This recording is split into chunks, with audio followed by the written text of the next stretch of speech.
Have you ever said it's fine when you know deep down it is really not fine? I know I've been there so many times, and I'm sure you have too. And while it may seem innocent, we just kind of move on past whatever that was, it slowly chips away at our essence. It slowly erodes at our inner peace. And in this episode, I'm going to share with you some of the subtle signs that you may not even realize you're doing, but are signs that you are abandoning yourself to keep the peace outside yourself, where you're prioritizing the comfort of others at your own cost. I'm Kelly Kessler. I'm your host, and I am a self respect mentor that helps you move from self neglect to self respect, where you can finally live your life with freedom and release the feeling of guilt that keeps holding you back in the same patterns. Now, there are so many things that we do that are subtleties. We just continue on because these are patterns that we've learned. And I'm going to share with you 5 signs that you may be abandoning yourself in order to keep the peace and comfort of others outside yourself. Number 1 is the polite deflection. Now, has this happened to you? I'm sure it has, where you've been maybe at work or have been in a community environment where someone asks you if you can do something. Hey, can you take on this project? Hey, can you drive here? Hey, can you just do this for me? And that first instinct you feel is that constriction in your body where you're like, oh, I don't want to. But then something overrides that and says, just a yes. And then you're like, yeah, that's fine. Yeah, I'll make it work. And you find yourself accommodating others, rearranging your schedule that's already maxed out just to make sure that you're doing what others want of you. And again, it may seem innocent. You may think, I'm a really helpful person. I'm a go-to person. I really like to do things for others. And all that is good. But when it starts to erode at your own natural instincts, when it starts to feel like it's overwhelming, when it starts to feel like a burden, when it starts to feel like you're stretching yourself too thin and you're just like figuring it out, that's when you are teaching yourself that others' needs matter more than your own. And over time, that slowly erodes your own self trust that you're going to stick up for yourself, that you're going to have your own back, that you're going to allow yourself to feel at peace and maybe not show up for everything else in your life. The polite deflection is something that showed up in my life so many times, especially in my career, where I felt like I just had to say yes. I had to go along with things. I had to just do what was expected of me. And so, as a physical therapist, I was working at this company as a full-time physical therapist, which means that I was driving from clinic to clinic to clinic, taking on the caseload of whatever was needed. And I would say yes because I felt like I had no choice but to say yes. And so I found myself driving an hour plus to work, seeing the most challenging caseload, driving back home, and then going to a new location the next day and doing the same thing over again. And it cost me so much time. It cost me so much energy. I was exhausted. I was coming home from work feeling like I was completely spent. And then at the time, I had leased my car and it was a brand new lease. And if you've had a lease before, you know that you have limited miles. And I was using up all my miles just for my job. I barely even used the car for myself. And I was paying more money than I should have been after that because my miles were maxed out because I didn't say no, because I kept doing what the job wanted. And at the end of the day, it didn't matter because it just it was just a job. They didn't care. They didn't care if I kept saying yes. They were just going to keep expecting it. As long as I tolerated it, they were going to keep on demanding it. And so when you don't set your boundaries, people are going to blow through it and just take advantage of whatever they can. And that's exactly what happened at that job. So that deflection, that polite deflection of not saying no costs a lot. And that's just a job. I did that in personal relationships and so many other places, but that was just one example. And I just felt like every time I turned around, I was getting taken advantage of. And I had no more energy left for anything else in my life. It was exhausting.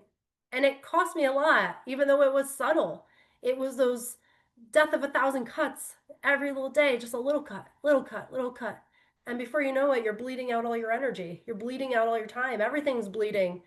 And you have nothing left for yourself. And that's how these subtleties can really pile up. Number 2 is the disappearing preference. So a common one is, where do you want to go for dinner? And if you're someone who just tends to go along with things, not really have an opinion, and just be the one who is easygoing, you may find yourself saying, anything's good, doesn't matter. Yeah, you pick, it's okay. And yet you may have a preference, and maybe you have been so disconnected from your own preferences that you tend to just go along, let other people make the decisions. But is there an inner voice in you that's saying, no, I want Mexican food. I don't want to go to Italian tonight. And yet you're like, well, that's okay. I'll find something in Italian. You find yourself in places where you don't actually have preferences. And this is why it's so subtle, because you may, again, think that you're that easygoing person. It's not that big of a deal. I can find something to eat anywhere. It's really not that big of a deal. But are you not expressing your preferences or getting in connection with your preferences because of this pattern that you have to accommodate others? Because of this pattern to make sure other people are happy and not ruffle any feathers? And this is why it's subtle, because it's subconscious. We make a lot of these decisions under our level of awareness that we're even doing it. We automatically are saying, yeah, whatever, I'm good, before we even check in with ourselves of like, hey, what do I want? And think about, when's the last time you asked yourself that question when you're figuring out dinner and something simple like that? What do I want? If I could choose right now, what would I choose? And it's that pause that gives us some of that power back to be like, okay, what do I want in this situation? And I use the example of dinner, but that's a pretty common experience. But think about this in bigger life choices, like, where do you want to move? What job do you want? What role do you want to have? There's so many things that we can just go along with what we think is expected of us. And we don't ever stop to ask, like, what is it that I want without all these external influences? Number three is the emotional cleanup. I'm sure you've had this situation where your friend calls or your family member calls, and it becomes this emotional dumping ground where they are just releasing everything they've been through, and you were not expecting that at all. They're just laying it all out there, telling you everything, complaining over and over and over again. And again, it may seem that you're being a good person, you're being helpful, you're being there for them, which is great. It's always great to just support people and let them have a space to feel heard to an extent. Do you become that person who is always on the receiving end of somebody else's emotional outpouring? Do you get in places where you're already exhausted? You pick up the phone call and you're like, whew, how do I get through this? Because I was already tired and now I'm just totally depleted. I thought I was drained before, but now after this, I am completely drained. Do you find that yourself in that situation? And yet, what do you say? No, it's okay. I can hear for you. It's okay. I have some time. Yeah, I have about like 10 minutes. I can listen. You just say that it's okay.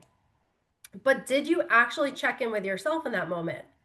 And that's where the importance is, again, pausing, checking in with yourself. Do you have the emotional resources to be there for someone? Or maybe it is that you have to say, like, listen, I want to hear you. I just need to kind of collect myself. I need to get myself in a better space, and give yourself that ability to allow your energies to be elevated. Or is it that person that is just chronically dumping on you and is not reciprocating any of that give and take of the emotional capacities?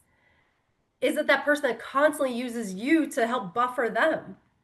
In that case, again, recognizing, are you just saying it's fine? Are you just staying on the line? Are you just continuing to do that and being available to them? As you do that over and over again, your system's saying, like, when is my time to get to relax? When is my time to build up my energy? How much more of this can I do? And when are you going to look out for me? It slowly erodes you again and again because you're prioritizing the comfort of someone else over your own. Number four is the over-explain boundary. Now, maybe you've mustered up the courage to finally say no. This is it. You're going to say no because you've gotten so used to saying yes, but here is the moment that you're finally going to say no and say that you're going to protect your time and your energy. But the minute you say no, you feel like you have to have an entire rap sheet of why you're saying no. You feel like you have to have a complete, solid story of why you could possibly say no in this moment. And so you over explain it. No, I got to do this. I have to go there. This is why I can't do it. You have something set up already for the rebuttal. And you feel the responsibility of managing their disappointment. It's that burden that we take on ourselves that we don't even realize we're doing it. Again, a lot of it can be so subconscious.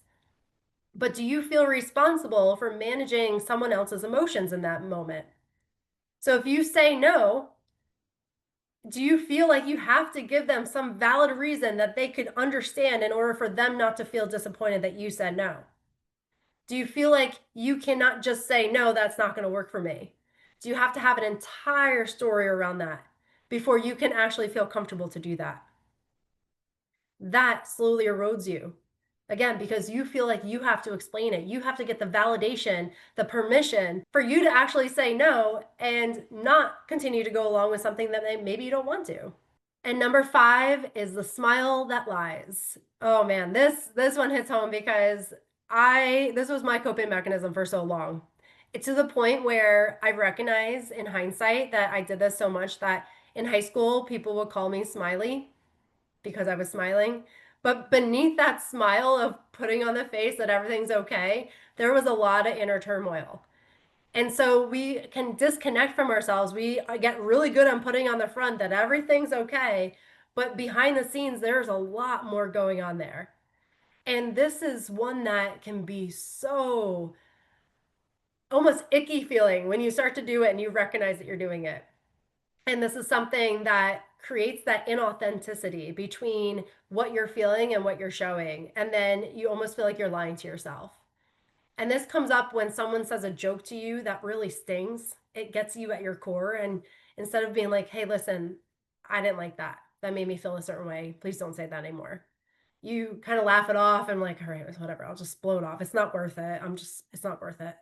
Or you just nod when someone talks over you. So you're saying something and then they just completely dominate the conversation. You're like,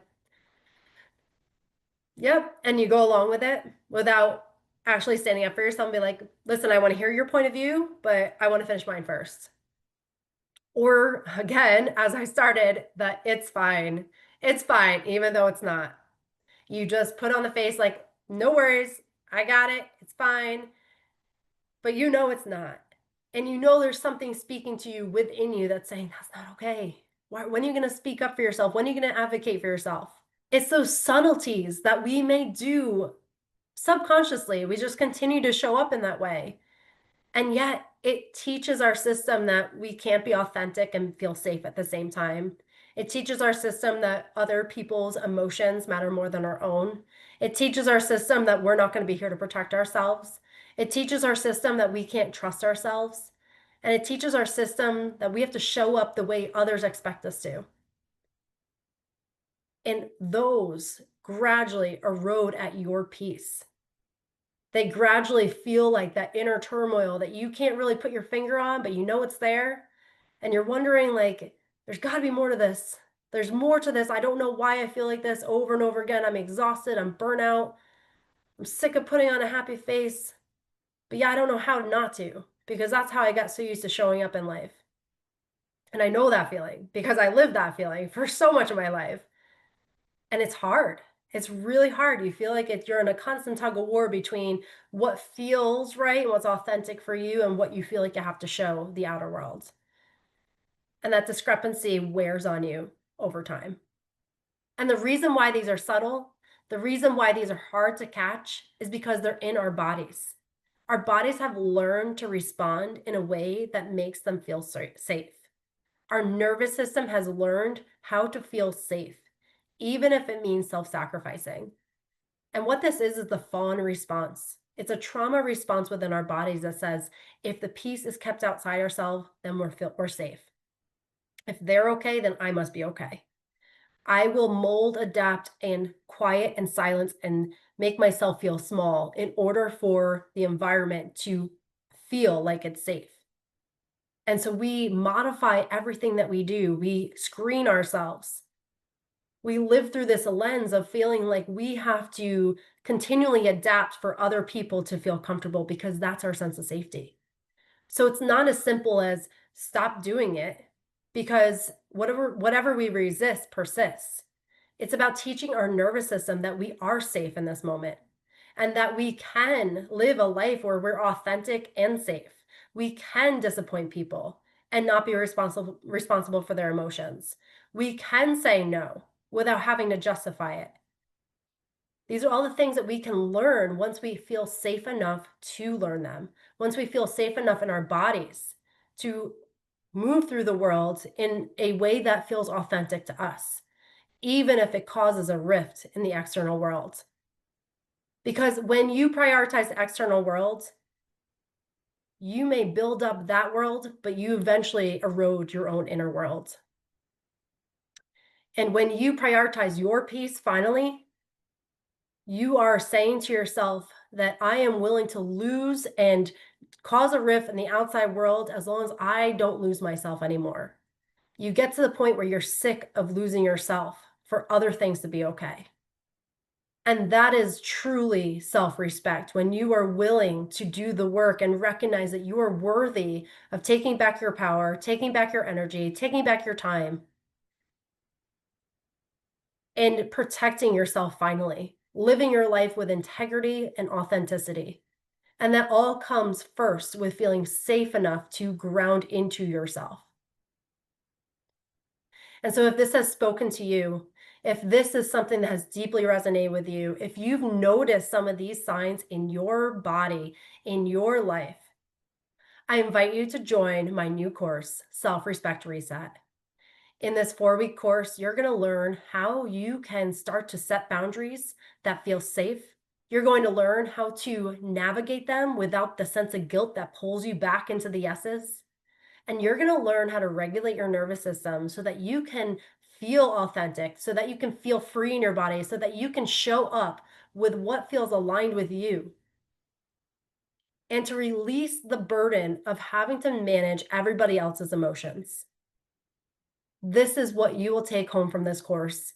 And in 4 weeks, you will notice that your level of self respect has elevated to a point where you are feeling at home with yourself finally. This all comes from my own experience of living most of my life without boundaries, living most of my life with making sure everybody else was okay, living most of my life from that fawn response of keeping the peace outside myself, even if it meant losing myself. And it was only when I started to stand in my own power, recognize that I had so much within me that needed to be recognized, that needed to be loved, needed to be approached with compassion, that my whole life changed. And yours will too. And when you recognize that your inner world then gets mirrored in your outer world, everything changes because then you start to see that you have the power to change your life from the inside out. And that's exactly what you'll do in this course, Self Respect Reset. So if this has resonated with you, I invite you to join my course. The doors have just opened, and this is going to be your transformation for a whole new version of you where you can stand in your power, you can feel more freedom in your body, and you can live a life that feels aligned with you, where you are prioritizing your own peace. Thanks for joining me.